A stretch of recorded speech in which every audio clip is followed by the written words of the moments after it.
Assalamualaikum warahmatullahi wabarakatuh. Kami dari kelompok 10 yang bernama Ahmad Zubair dan saya Beni Ridayana, mata kuliah psikologi kepribadian, dan di sini kami mendapatkan materi teori kepribadian analisis faktor Raymond Bernard Cattell. Selamat menyaksikan.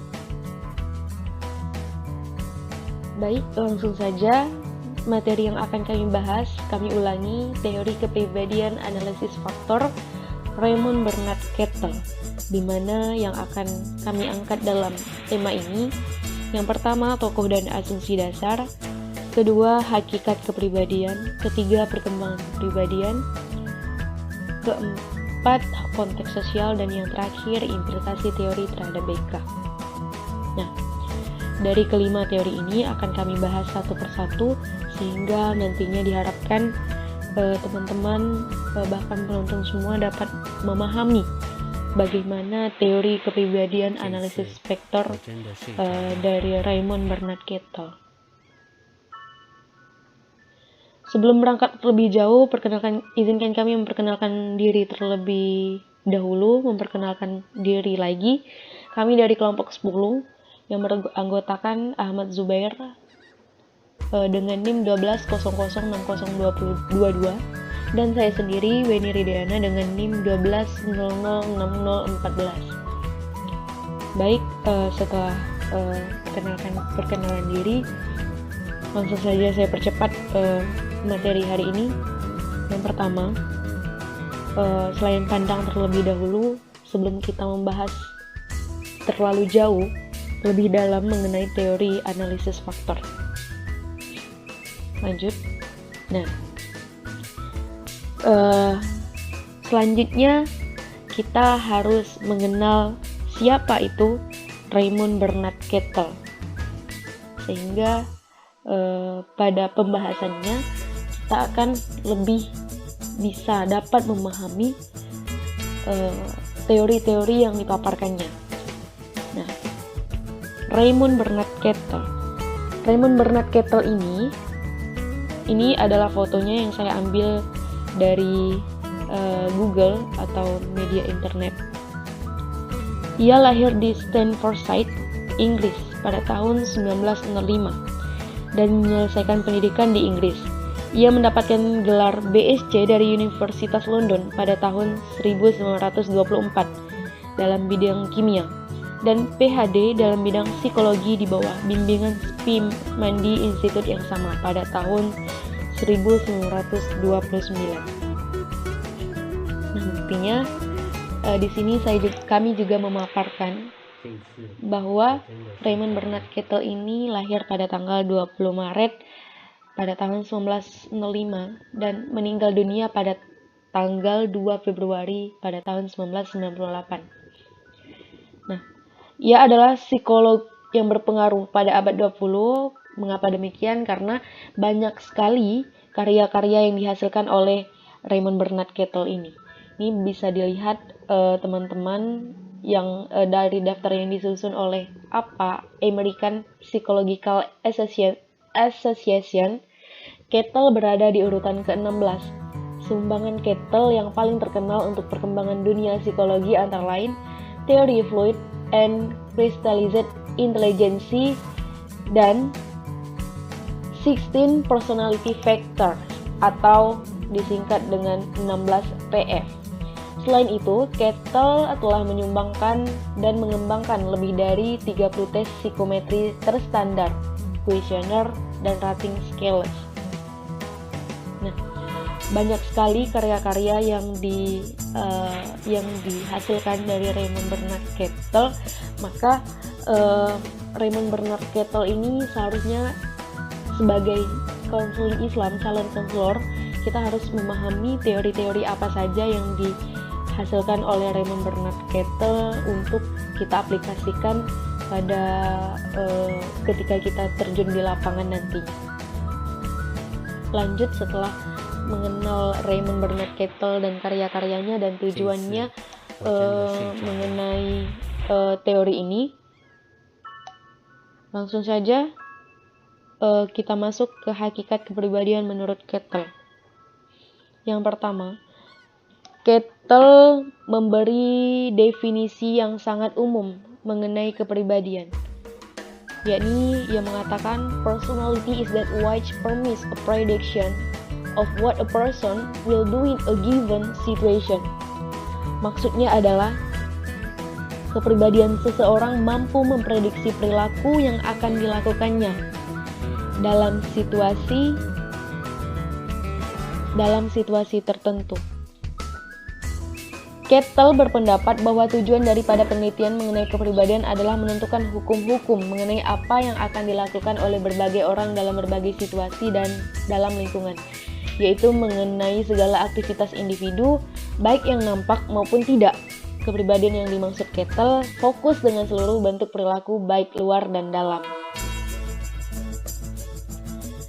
Kettle bertujuan untuk memprediksikan perilaku dengan subjek penelitian, yaitu orang-orang normal yang dipelajari kepribadiannya, karena menurutnya bahwa tidak bijak jika ingin mengubah perilaku seseorang, tetapi tidak mengetahui dan memahami secara terperinci apa yang harus diubah. Nah, yang perlu kita ketahui bahwa teori Kettle ini berangkat dari teori Gordon W. Allport. Mengapa demikian? Teori Gordon W. Allport yakni mengenai trait yang lebih dikembangkan lagi. Nah, teori Gordon W. Allport ini mengenai trait yang dikembangkan. Trait sendiri yaitu sebuah kecenderungan reaksi yang relatif permanen, yang merupakan bagian dari kepribadian. Adapun teori dari Kettle dikenal dengan analisis vektor, yaitu sebuah prosedur statistik untuk mengukur faktor-faktor umum pada individu. Dalam hal ini, Kettle menggunakan 3 metode pendekatan. Yang pertama ada live record, yaitu catatan mengenai tingkah laku dalam kehidupan sehari-hari, disebut juga dengan data L. Yang kedua, self-rating, yaitu sebagai pelengkap untuk melengkapi data yang diperoleh dengan metode live record, atau disebut juga data Q. Jadi, metode self-rating ini disebut dengan data Q. Yang terakhir ada objective test, yang merupakan observasi terhadap individu dalam situasi yang diadakan secara khusus, supaya dapat dibuat ramalan mengenai tingkah laku individu tersebut dalam situasi-situasi yang lain, atau disebut juga dengan data T. Lanjut. Pokok-pokok teori Raymond Bernard Kettle. Terdapat 5 pokok teori Kettle untuk lebih memahami pendapatnya, yaitu yang pertama ada trait, earth, meta-earth, self, dan specification equation. Yang keempat ada self. Nah, self, teman-teman bisa membaca makalah atau PPT yang sudah kami bagikan nanti di grup kelas, sehingga nanti jika ada yang kelewatan yang kami jelaskan bisa ditanyakan pada forum diskusi nantinya. Yang kelima ada specification equation.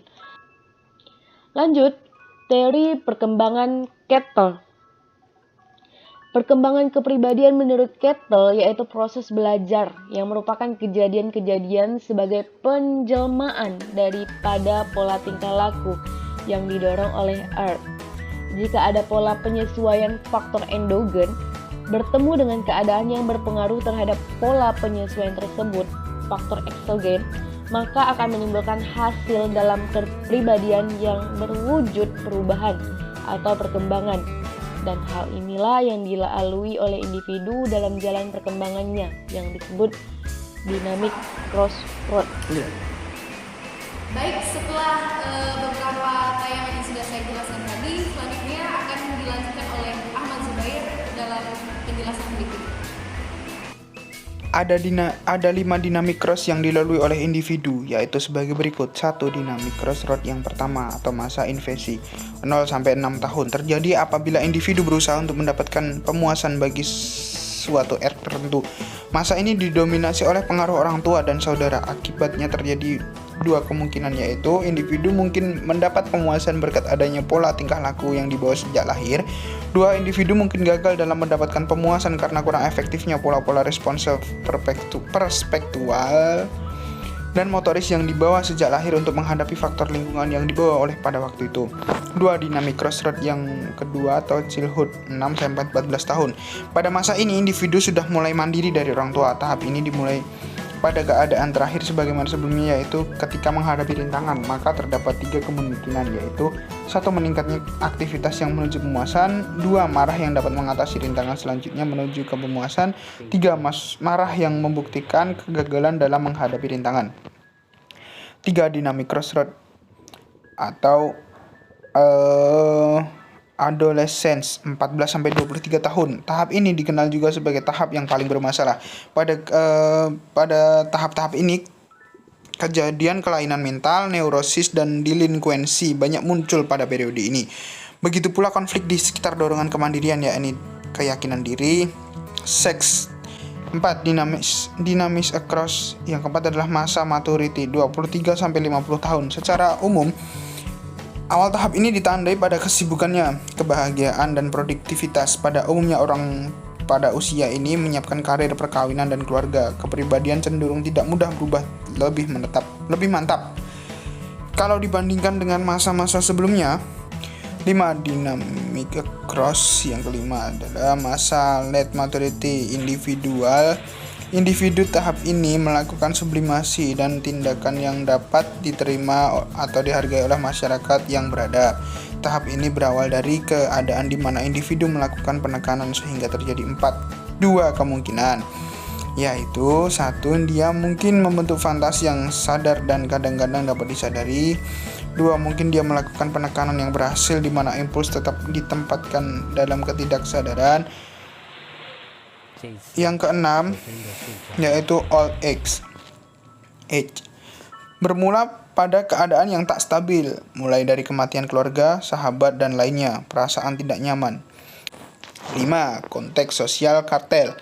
Ada banyak peranata sosial yang dapat berperan sebagai sumber pembentukan kepribadian. Yang paling penting ialah keluarga. Peranata sosial lainnya antara lain pekerjaan, sekolahan, kelompok sebaya, agama, parpol, partai politik, dan suku bangsa. Peranata-peranata itu mempengaruhi kepribadian melalui salah satu dari 3 cara berikut. 1. Pembentukan karakter yang disengaja. Masyarakat mempunyai harapan sosial bagaimana anggotanya harus bertingkah laku, bersikap, dan mengembangkan konsep diri. 2. Faktor situasi atau ekologi yang berdampak terkembangnya sikap tertentu dalam diri individu yang bukan menjadi kemauan sadar masyarakat atau institusi. 3. Akibat pola tingkah laku yang terbentuk dari cara pertama dan kedua, individu mengalami perubahan kepribadian lebih lanjut dalam rangka mengekspresikan dan memuaskan motif-motif yang penting. 6. Implikasi terhadap PK. 1. Dalam memahami kepribadian, Cattell menggunakan berbagai pendekatan seperti life record, self-rating, dan objective test. 2. Konsep kepribadian menurut Cattell meliputi all behavior dari individu, baik yang nampak maupun tidak nampak. Sehubungan dengan hal tersebut, maka konselor dalam memahami kepribadian klien itu jangan mengidentifikasikan perilaku yang nampak saja, tapi juga tingkah laku yang berada di balik tingkah laku yang nampak tersebut. Karena pada umumnya masalah klien itu justru terletak pada tingkah lakunya yang tidak nampak itu. 3. Setiap individu memiliki dynamic trait, yaitu sikap, dan sentimen. Sifat-sifat tersebut sangat mempengaruhi tingkah laku individu. Oleh karena itu, dalam rangka membantu memecahkan masalah klien, konselor perlu menelusuri dinamika ketiga jenis sifat tersebut pada diri klien. 4. Perkembangan kepribadian individu akan berlangsung dengan baik bila terdapat integrasi antara ideal dan self dan real self-nya, akan tetapi apabila yang terjadi sebaliknya, yaitu adanya kesenjangan antara dua self tersebut, maka akan terjadi degradasi kepribadian. Individu yang seperti ini mengalami berbagai masalah, diantaranya gejala salah suai. Gejala ini sering dialami oleh para siswa, oleh karena itu konselor perlu memberikan bantuan kepada mereka agar mereka dapat mengintegrasikan ideal self dan real self. Baik,